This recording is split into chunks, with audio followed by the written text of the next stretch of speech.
Como prosperar mesmo nas situações mais difíceis, mesmo nas situações mais adversas. Eu não sei se você conhece alguém assim, mas existem pessoas que tudo que elas fazem, elas prosperam, tudo que elas pegam para fazer, as coisas prosperam.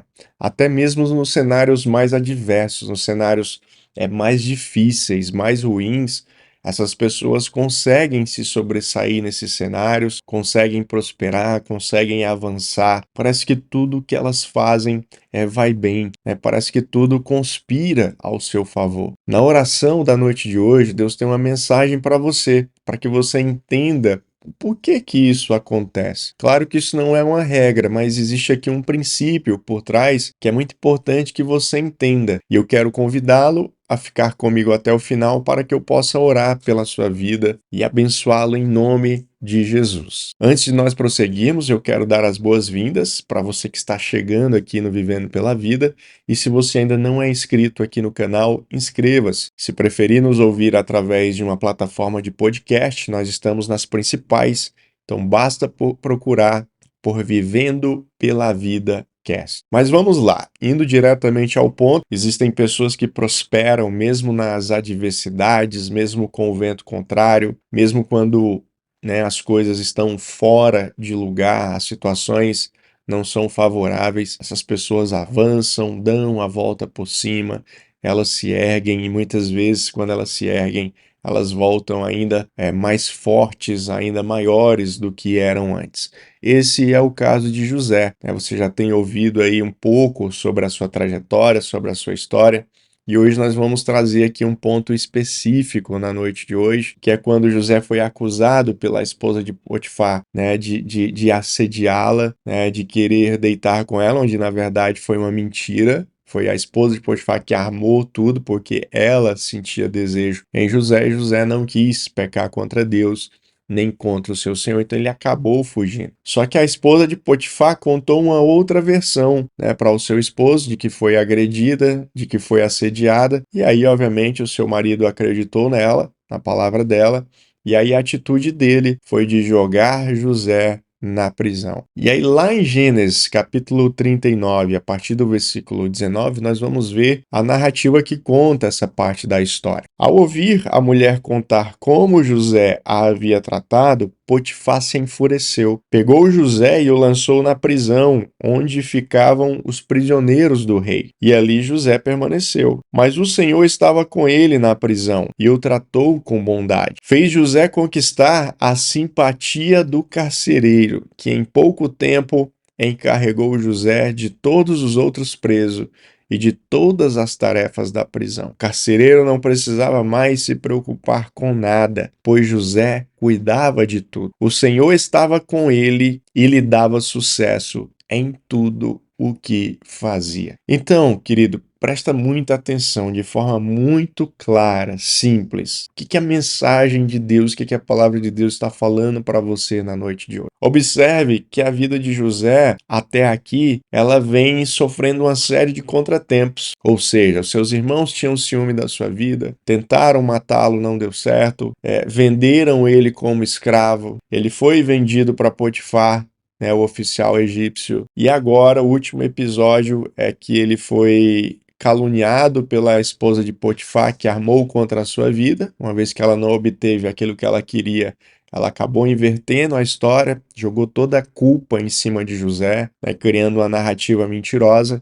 E agora, em mais um episódio, né, desastroso da sua vida, ele se encontra na prisão do rei. Ou seja, quando nós olhamos com os olhos naturais, a impressão que nós temos é que a vida de José é um desastre atrás do outro, né? São problemas grandes, um atrás do outro. Não são coisas pequenas. Primeiro ele enfrenta a morte, depois ele é vendido como escravo, depois ele é acusado de estupro e agora ele está o quê? Numa prisão. É tudo, como diz o ditado popular, né? São BOs muito grandes, não é café pequeno, não é coisa pequena. São situações muito difíceis de lidar. Mas o interessante é que em cada situação que nós pontuamos até aqui, José ele recebe o favor de Deus. Ele não conseguiu ser morto pelos seus irmãos. Ele foi vendido como escravo, sim, foi, mas ele ocupou a melhor posição que um escravo pode ter, que é o de administrador de uma casa. Depois ele foi caluniado e foi jogado em uma prisão. Mas aqui na prisão ele também consegue o favor do carcereiro, porque ele começa a ajudar a administrar aquela prisão, ele começa a facilitar a vida do carcereiro. Provavelmente esse carcereiro tinha algumas dificuldades administrativas,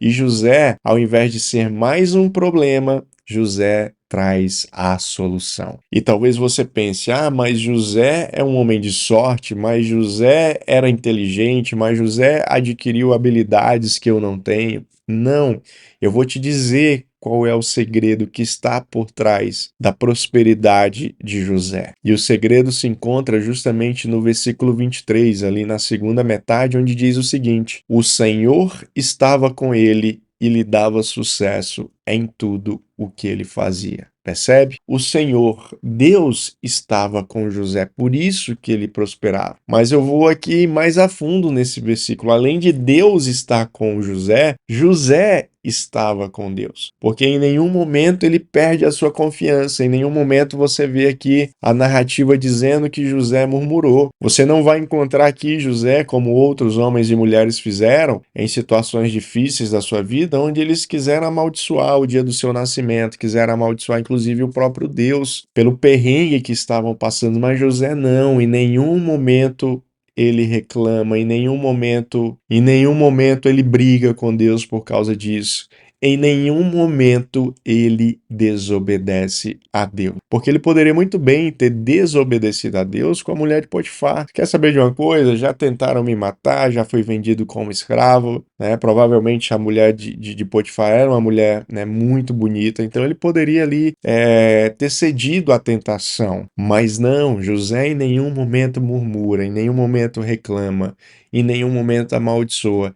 Ele sempre está o quê? Trazendo soluções, ele está sempre fluindo, mudando o ambiente ao qual ele se encontra. Então, querido, a palavra de Deus para você na oração, né, da noite de hoje é para que você entenda, que você perceba a importância de você estar conectado com Deus, a importância de você obedecer a Deus, viver de forma integral, ligado com o Espírito, obedecendo o Espírito, para que as coisas possam fluir na sua vida. Eu não estou aqui querendo vender para você uma fórmula do sucesso, não é isso. Eu não estou dizendo que a sua vida será exatamente igual à de José, que se você obedecer tudo, a sua vida vai ser retilínea. Não, a gente vê outros casos de homens de Deus que obedeceram a Deus, mas tiveram que passar por alguns perrengues sérios, que tiveram que perder coisas. Mas o importante que você entenda, a mensagem de Deus para o seu coração é que você não perca a sua comunhão com o Pai, para que você não perca a sua dependência do Senhor. E em cima dessa palavra,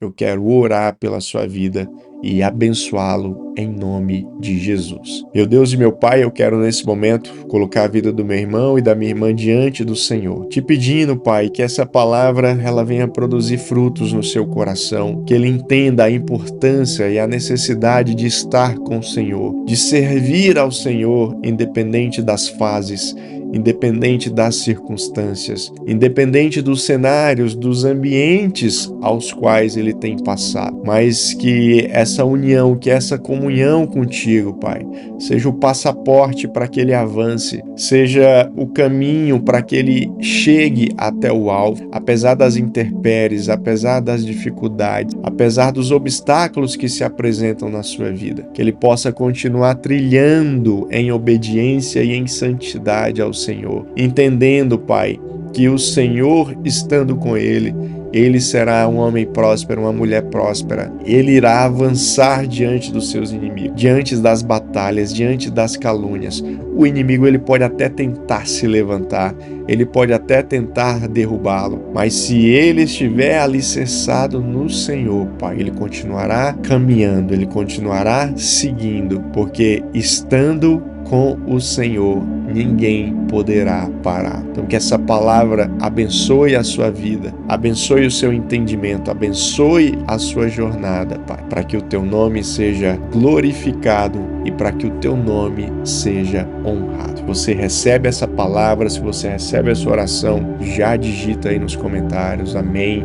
Eu recebo em nome de Jesus. Se essa mensagem fez sentido para você, eu quero pedir que você curta ela e compartilhe com o máximo de pessoas que você puder. Compartilhe com pessoas aí no seu grupo de WhatsApp, mande através de algum aplicativo de conversa, mas não deixe de semear a palavra. Ajude-nos nessa missão. Lembrando que se você perdeu a mensagem de ontem, nós vamos deixar o link aqui no nosso perfil. É muito importante que você assista ela ou ouça. E lembrando que amanhã estaremos aqui de volta, buscando, meditando na palavra do Senhor, orando a Deus. Afinal de contas, nós nos movemos por propósito e não por necessidade.